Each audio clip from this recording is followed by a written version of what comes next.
இறைவனேசுவில் அன்புக்குரியவர்களே, இன்றைய நாள் இறை வார்த்தையின் அடிப்படையில் உங்களோடு இணைந்து சிந்திப்பதில் மகிழ்ச்சி அடைகின்றேன். வாழ்வு பெறுமாறு என்னிடம் வருவதற்கு உங்களுக்கு விருப்பமில்லை என்பது இயேசுவின் வார்த்தையாக இருந்தது.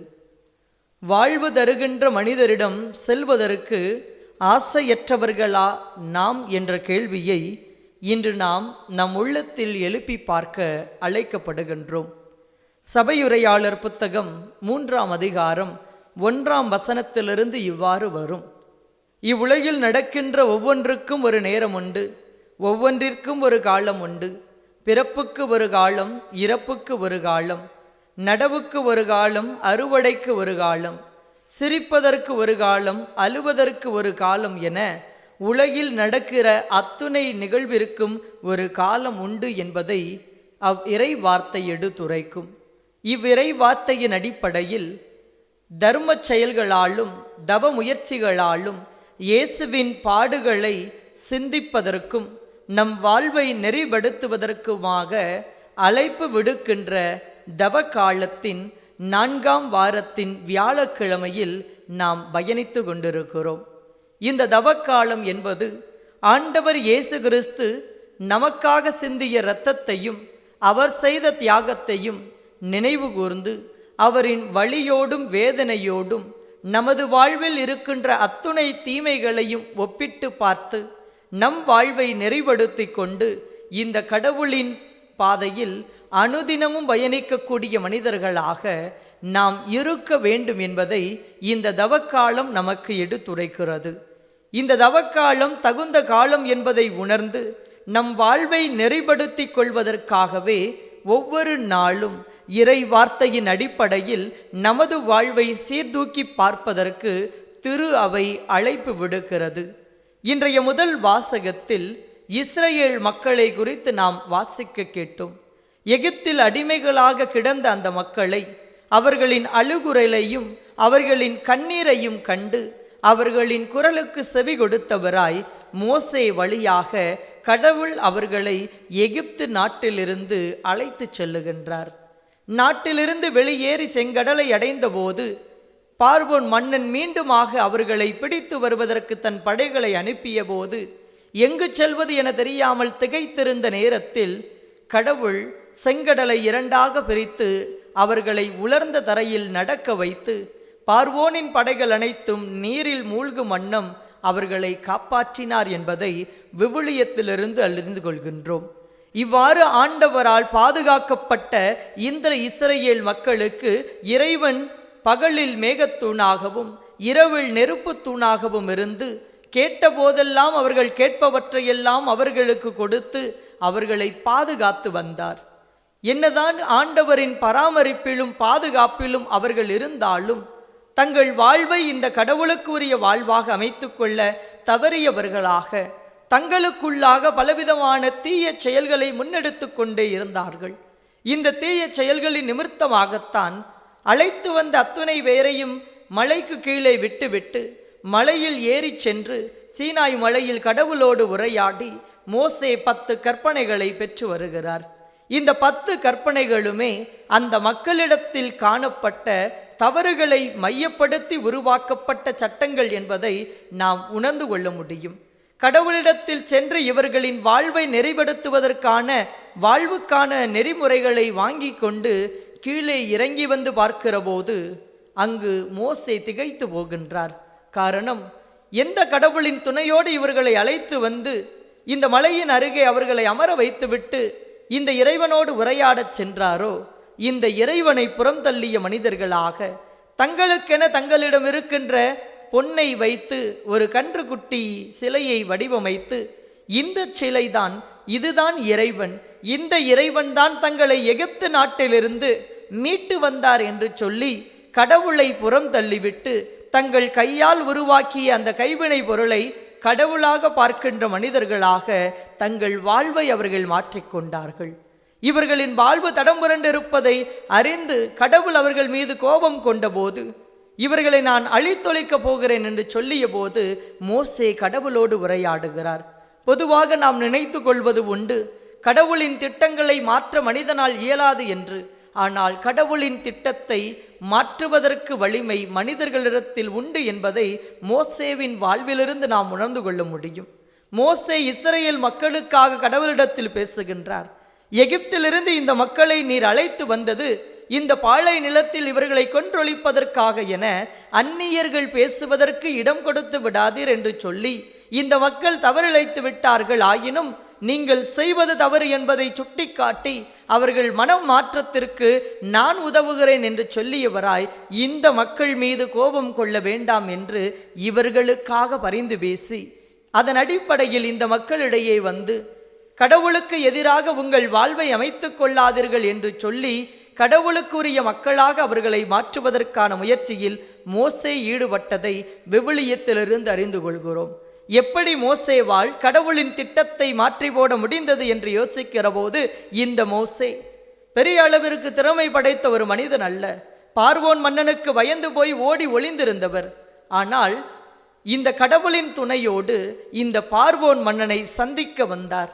யாரை கண்டு அஞ்சி நடுங்கி ஓடி ஒளிந்தாரோ அதே மன்னனிடத்தில் இந்த ஆண்டவரின் துணையோடு வந்து நின்று, என் இனத்தார்கள், என் மக்கள், கடவுளுக்கு உரியவர்கள், இவர்களை அழைத்து செல்லவே நான் வந்திருக்கிறேன். இவர்கள் அடிமைகளாக இருப்பதற்காக இங்கு வரவில்லை.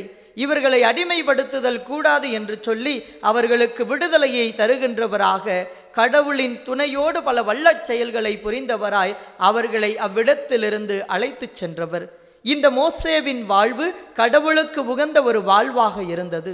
மக்களுடைய எண்ணங்கள் எல்லாம் தடம் புரண்டாலும், அவர்களின் வாழ்க்கை நெறி மாறி போனாலும், பல நேரங்களில் தங்களை காத்த கடவுள் மீதே அவர்கள் நம்பிக்கையற்ற மனிதர்களாக தங்கள் வாழ்வை அமைத்து கொண்டாலும், இந்த மோசே எள்ளளவும் இந்த கடவுளின் மீது ஐயமில்லாத மனிதனாக இந்த கடவுளின் துணையோடு அனைத்தையும் ஏற்றுக்கொண்டு பொறுமையோடு வாழ்ந்து வந்தார் என்பதை விவிலியத்திலிருந்து நாம் அறிந்து கொள்ள முடிகிறது. இந்த மோசே தான் கடவுளிடத்தில் இந்த மனிதர்களுக்காக மன்றாடினார். இந்த மோசேயின் மனநிலை இன்று நமது மனநிலையாக மாறுமே ஆனால் நாம் கடவுளிடமிருந்து வாழ்வை பெறுகின்றவர்களாக இருக்க முடியும் என்பதை உணர்ந்து கொள்ள அழைக்கப்படுகிறோம். எப்படி அன்று மோசேவை ஏற்றுக்கொள்ளாமலும் அழைத்து வந்த கடவுளை ஏற்றுக்கொள்ளாமலும் தங்கள் வாழ்வை தடம்புரண்ட வாழ்வாக அமைத்து கொண்டார்களோ, அதே நிகழ்வுதான் இன்றைய நற்செய்தி வாசகத்திலும் இயேசுவின் வாழ்விலும் அரங்கேறியதை நாம் கண்டுகொள்ள முடியும். இயேசு செய்த அத்துணை காரியங்களும் அங்கு இருக்கின்ற அத்துணை பேருக்கும் நலம் பயக்கக்கூடியவை என்பதை அறிந்திருந்தாலும், எங்கு இதுநாள் வரை நாம் கட்டி காத்து வந்த அனைத்தையும் இந்த மனிதன் புரட்டி போட்டு விடுவானோ என்ற ஐய உணர்வு, இதுநாள் வரை வெளிப்படையாக சட்டத்தை சொல்லி அந்த சட்டத்தை பின்பற்ற அறிவுறுத்தி வாழ்க்கை நடத்தி கொண்டிருந்த பரிசேயரும் சதுசேயரும் மறைநூல் அறிஞர்களும் எங்கே நமக்கு இந்த மனிதனால் துன்பம் வந்து விடுமோ என்ற ஐய உணர்வின் காரணமாக இயேசு செய்த எத்தனையோ செயல்களை எல்லாம் புறம் தள்ளிவிட்டு அதில் குறைகளை தேடக்கூடிய நபர்களாக தங்கள் வாழ்வை அமைத்து கொண்டார்கள்.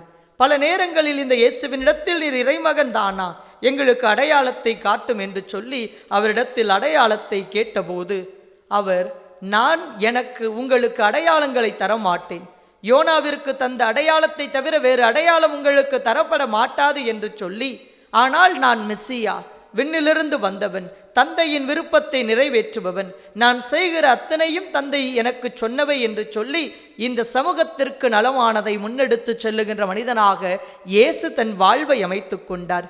இந்த இயேசுவை குறித்து திருமுழுக்கு யோவான் அன்று சான்று பகர்ந்தார். இவரே மெசியா, இவரின் மிதியடி வாரை அவிழ்க்க கூட நான் தகுதியற்றவன் என்று சொல்லி, என்னை பின்பற்றுவதை விட அவரை பின்பற்றுங்கள் என்று சொல்லி தன்னுடைய சீடர்களையும் இயேசுவினிடத்தில் அனுப்பி வைத்த ஒரு நபர்தான் திருமுழுக்கு யோவான்.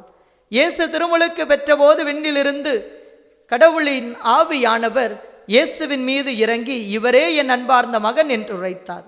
இயேசுவை பற்றி விண்ணிலிருந்தும் மனிதராகிய திருமுழுக்கு யோவானிடமிருந்தும் சான்றுகள் பல கிடைத்தாலும் வாசிக்கின்ற ஒவ்வொரு இறை வார்த்தைகளும் இந்த இயேசுவே மெசியா என்பதை எடுத்துரைக்கும் வண்ணமாக இருந்தது.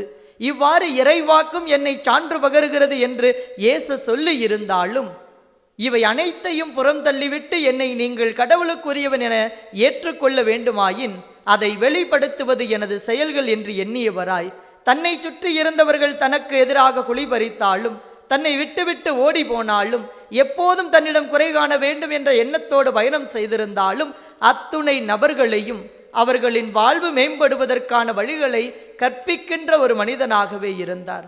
உடன் அழைத்து தன் பணிக்கென வைத்திருந்தவர்கள் கூட தன்னை விட்டுவிட்டு ஓடி போவார்கள் என்பதை அறிந்திருந்தாலும், தன்னோடு இருப்பவன் தன்னை காட்டிக் கொடுப்பான் என்பதை உணர்ந்திருந்தாலும், ஒவ்வொருவரின் வாழ்வும் நெறிபடுவதற்கு இவர்களை வைத்து பல்வேறு காரியங்களை ஆற்ற வேண்டும் என்ற எண்ணத்தோடு தன் வாழ்வை அர்ப்பணித்தவர் இயேசு கிறிஸ்து.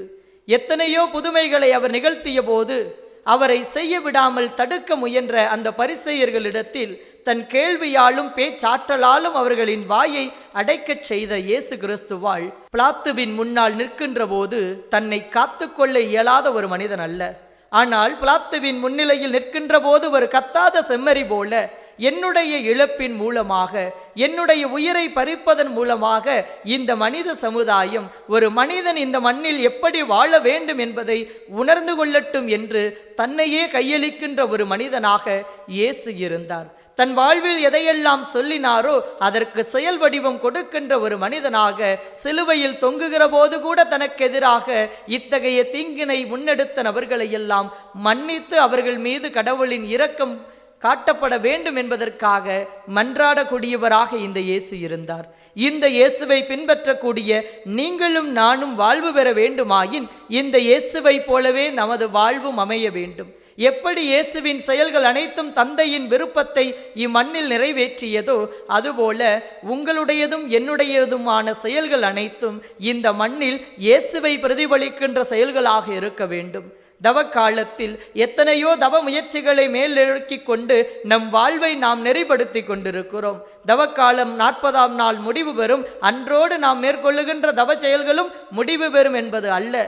இந்த 40 நாட்களுமாக நம்மை நாமே ஒடுக்கி கொண்டு ஜெபத்திலும் தர்ம செயல்களிலும் நாம் நிலைத்திருப்பது இன்றிலிருந்து என்றுமே நம்மில் தொடரப்பட வேண்டியது. 40 நாட்களை கடந்த நிலையிலும் இந்த இயேசுவுக்கு உகந்த மனிதர்களாக நீங்களும் நானும் நமது வாழ்வை அமைத்து கொள்ள வேண்டும். நம் செயல்கள் இந்த இயேசுவை மற்றவர்களுக்கு வெளிக்காட்ட வேண்டும். நம் செயல்களை கொண்டுதான் நாம் இந்த இயேசுவை பின்பற்றுபவர்கள் என்பதை இந்த அகிலம் அறியும் வகையில் நமது வாழ்வு அமைய வேண்டும். அதற்கு வாழ்வு தருகின்ற இந்த இயேசுவினிடத்தில் நம்பிக்கையோடு அவரின் தியாகத்தை இதயத்தில் இருத்தியவர்களாக நம்மோடு இருப்பவர்களுக்கு நம்மால் ஆன தியாகத்தை செய்து, நம்மோடு இருப்பவர்களை மன்னித்து, நம்மோடு இருப்பவர்களோடு அன்புறவிலும் நட்புறவிலும் நமது வாழ்வை அமைத்து கொண்டு நம் செயல்களால் இந்த இயேசுவுக்கு சான்று பகர இறைவனிடத்தில் அருள் வேண்டி இப்பலியில் இணைந்து தொடர்ந்து ஜெபிப்போம்.